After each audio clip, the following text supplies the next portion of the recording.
Transfer of property act 1882।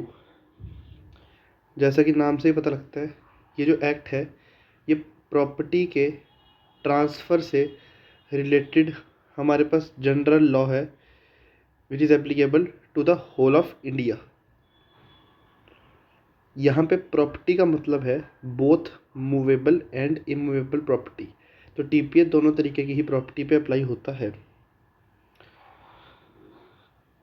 और भी laws हैं प्रॉपर्टी से रिलेटेड, जैसे Delhi rent control act, Rajasthan rent control act, पर वो स्पेशल लॉज हैं।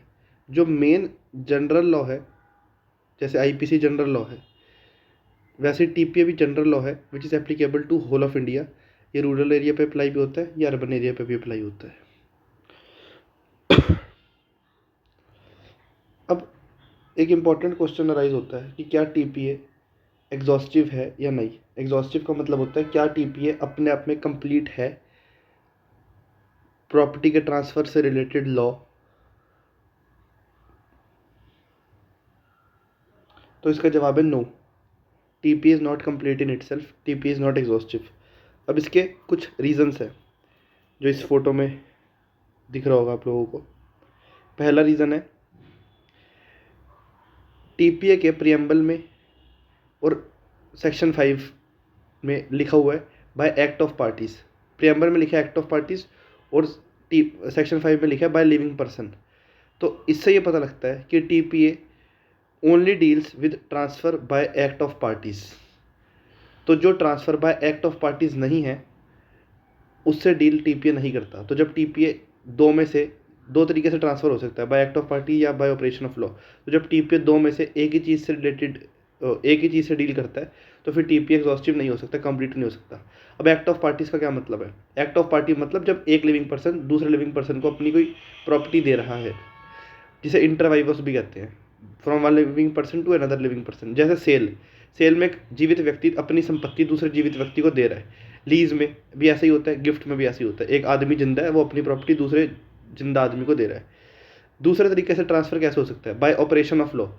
ऑपरेशन ऑफ लॉ मतलब विल के थ्रू। विल में क्या होता है? एक आदमी मर गया, जब वो मरेगा तो उसकी प्रॉपर्टी उन लोगों के पास ली जाएगी जिनका नाम विल में लिख रखा था। सक्सेशन में भी ऐसे ही होता है। तो टीपीए विल और सक्सेशन पे अप्लाई नहीं होता। विल और सक्सेशन का लॉ अलग है, टीपीए उनसे डील नहीं करता, उन चीज़ों से। टीपीए सिर्फ एक्ट ऑफ पार्टी से डील करता है। ये इसके प्रियम्बल में भी लिखा हुआ है और सेक्शन 5 में वर्ड यूज़ हुआ है लिविंग पर्सन।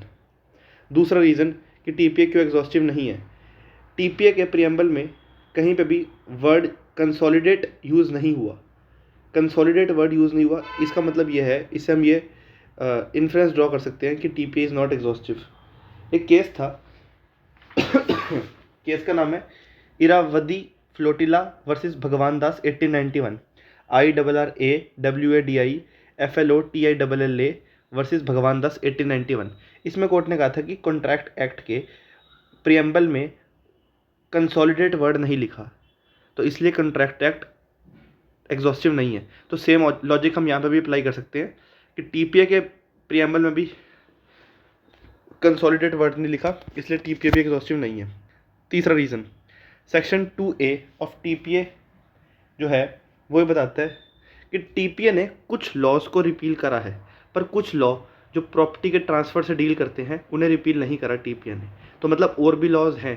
तो इसका मतलब यह है जब और लॉज हैं तो टीपीए अपने आप में फिर कंप्लीट कैसे हो सकता है, एग्जॉस्टिव कैसे हो सकता है। फोर्थ रीज़न, वैसे तो टीपीए मूवेबल प्रॉपर्टी से भी डील करता है, पर सेल ऑफ गुड्स एक्ट भी मूवेबल प्रॉपर्टी से डील करता है। तो ये एक और रीज़न हो गया कि टीपीए एग्जॉस्टिव नहीं है। फिफ्थ रीज़न, टीपीए में गिफ्ट से रिलेटेड लॉ है, गिफ्ट के बारे में बात करता है टीपीए, पर मुस्लिम लॉ में भी गिफ्ट का कंसेप्ट है।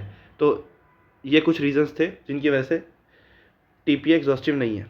अब एक और पॉइंट है जो पेपर में आ सकता है कि what is the principle of res nullius. Principle of res nullius का मतलब होता है कि किसी भी पॉइंट ऑफ टाइम पे प्रॉपर्टी ओनरलेस नहीं हो सकती। प्रॉपर्टी का ओनर हमेशा होना ही चाहिए, एक मिनट के लिए भी प्रॉपर्टी ओनरलेस नहीं हो सकती। अगर प्रॉपर्टी का कोई भी ओनर नहीं है तो सरकार उसकी ओनर बन जाएगी, जिसे कहते हैं एस्चीट। अब ऊपर अभी जब हम पढ़ रहे थे कि एग्जॉस्टिव है या नहीं, तो वर्ड आया था बाय एक्ट ऑफ पार्टीज। तो इसका मतलब एक बार ढंग से देख लेते हैं फिर से कि होता क्या है। एक्ट ऑफ पार्टीज का मतलब होता है बाय एक्टिव इन्वॉल्वमेंट और action by a party. For example A ने अपना घर उठा के बीच को बेच दिया, अब ये एक्टिव इन्वॉल्वमेंट है, एक्शन है बाय अ पार्टी, तो ये हो गया act of parties. Operation of law मतलब ऑटोमेटिकली द लॉ के द्वारा ही ट्रांसफर हो गई चीज़, पार्टी का कोई एक्ट नहीं था। बंदा जब मर जाएगा कोई, तो जब इंसान मर जाता है तो जिसका भी नाम विल में लिखा होता है प्रॉपर्टी उसके पास चली जाती है। अब यहाँ पे कोई पार्टी का एक्ट नहीं है, पार्टी की एक्टिव इन्वॉल्वमेंट नहीं है, क्योंकि पार्टी तो मर ही चुकी है, तो उसकी एक्टिव इन्वॉल्वमेंट कैसे हो सकती है? ये ऑटोमेटिकली लॉ के थ्रू प्रॉपर्टी जा रही है। तो टीपीए सिर्फ और सिर्फ एक्ट ऑफ पार्टी से डील करता है, ऑपरेशन ऑफ लॉ से डील नहीं करता।